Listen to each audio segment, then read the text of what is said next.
Hi hello నమస్తే, నేను Krishnanjaneyulu. YSR Congress party పీపీపీకి వ్యతిరేకంగా ప్రభుత్వ మెడికల్ కాలేజీల ప్రైవేటీకరణని ఖచ్చితంగా అడ్డుకుంటామని ప్రభుత్వ తీరుని నిరసిస్తూ ఉద్యమాలు చేస్తూ వస్తున్నారు. ఈ రోజున గవర్నర్ను కూడా జగన్మోహన్ రెడ్డి కలిసి 1000 కోటి సంతకాలకు సంబంధించినటువంటి దాన్ని ఒక వినతి పత్రాన్ని సమర్పించబోతున్నారు. కానీ కూటమి ప్రభుత్వం మాత్రము పీపీపీల విషయంలో ఎట్టి పరిస్థితుల్లో కూడా వెనక్కి తగ్గేది లేదనేటువంటి విధంగా ముందుకు వెళ్తుంది. ముఖ్యమంత్రి చంద్రబాబు నాయుడు కలెక్టర్ల కాన్ఫరెన్స్లో పీపీపీకి సంబంధించినటువంటి అంశం మీద ఒక స్పష్టత ఇచ్చేటువంటి ప్రయత్నం ఆయన చేశారు, నిన్న మాట్లాడారు. ఆయన చెప్పినటువంటి అంశాలు ప్రధానంగా ఏంటి అంటే, పీపీ ద్వారా మెరుగైనటువంటి వైద్య సేవలు అందుతాయి, వైద్య కళాశాలలు ప్రైవేటు పరం చేస్తున్నారని కొందరు ప్రచారం చేస్తున్నారు, ఇలా మాట్లాడుతున్నారు. వీటిని నమ్మొద్దు.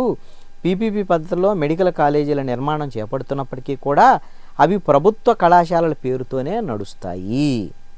మెడికల్ కాలేజీల నిబంధనలను కూడా రాష్ట్ర ప్రభుత్వమే నిర్దేశిస్తుంది. 70% మందికి ఎన్టీఆర్ వైద్య సేవలు ఆయా కళాశాలలో అందుతాయి. మెడికల్ సీట్లు కూడా పెరుగుతాయి.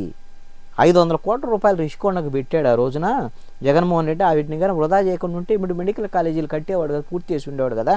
ఇప్పుడు ప్రైవేటు పరం చేయాల్సినటువంటి పరిస్థితి వచ్చేది. ఎందుకు వచ్చేది?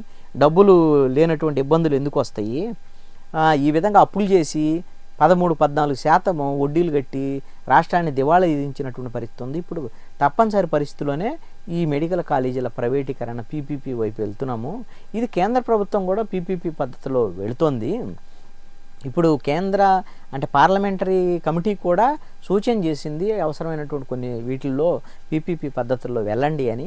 అలాంటప్పుడు కేంద్ర ప్రభుత్వమే వెళ్తున్నటువంటి ఈ పరిస్థితుల్లో పార్లమెంటరీ కమిటీ సూచన చేసిన దానికి అనుగుణంగా మేము రాష్ట్ర ప్రభుత్వం వెళ్తుంటే దీన్ని మీద అసత్యమైనటువంటి ప్రచారం కూటమి ప్రభుత్వం చేస్తుంది. దీన్ని ఎట్టి పరిస్థితుల్లో కూడా ప్రజలు నమ్మొద్దు అనేటువంటి విధంగా చంద్రబాబు నాయుడు చెప్తున్నాడు. కానీ తెలుగుదేశం, జనసేన, బీజేపీ తప్ప ఆంధ్రప్రదేశ్లో ఉండే అన్ని పార్టీలు, వైఎస్ఆర్ కాంగ్రెస్ పార్టీతో పాటు అన్ని పార్టీలు పీపీపీ పద్ధతిలో ప్రభుత్వ మెడికల్ కాలేజీల ప్రైవేటీకరణ వ్యతిరేకిస్తున్నాయి. మీరు ఆల్రెడీ ప్రైవేట్ వాళ్ళకి వాళ్ళ ఖర్చులన్నీ ప్రైవేట్ వాళ్ళు పెట్టుకొని వాళ్ళ ఆధీనంలో ఉంటే మీరు పర్యవేక్షణ చేస్తానంటే ప్రభుత్వం ఏం కుదిరిద్ది? లాభాల కోసం కదా పెట్టుబడి పెట్టేది. అండ్ ఆటోమేటిక్గా మెడికల్ సీట్లు అమ్ముకుంటారు అనేటువంటి విధంగా ప్రతిపక్షాలు విమర్శ చేస్తున్నటువంటి పరిస్థితి. ఇప్పుడు ఇంతకుముందు మెడికల్ కాలేజీల ప్రైవేటీకరణకు సంబంధించినటువంటి విషయంలో 33 సంవత్సరాలకు అన్నారు. ఇప్పుడు 66 సంవత్సరాలకి ఇవ్వడానికి మొత్తం ప్రైవేటు వాళ్ళకి లాభం చేకూర్చడం కోసమే ఈ విధంగా పీపీపీ పద్ధతి అని ప్రైవేటైజేషన్ విధానానికి చంద్రబాబు నాయుడు వెళ్తున్నాడు.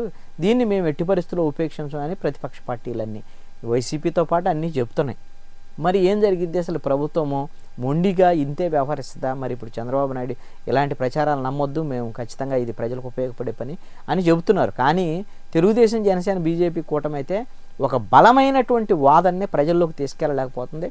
ప్రతిపక్షాల వాదనే బలంగా ప్రజల్లోకి వెళ్తున్నటువంటి పరిస్థితి ఉంది.